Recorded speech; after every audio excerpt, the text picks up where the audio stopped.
আসসালামু আলাইকুম প্রিয় গাইস, আজকে আপনাদেরকে দেখাবো নদী গর্ভে বিলীন হয়ে যাওয়া মানুষের ঘরবাড়ি, মসজিদ, আবাদি ফসল সহ আরো অনেক কিছু, সেটা দেখবেন।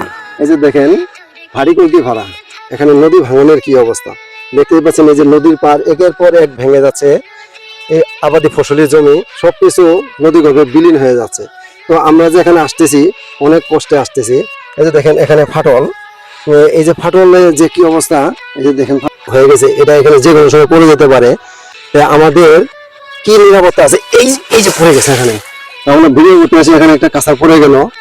তো আসলে আমার বুকে ধরপড় করতেছে। বুঝতে পারছেন যে নদীর পাশ দিয়ে লোকজন কিভাবে চলাচল করে, কত কষ্টে। তো এই নদী যদি বাদ দেওয়া না হয়, কোনো এক সময় এগুলো সবকিছু নদী গর্ভে বিলীন হয়ে যাবে।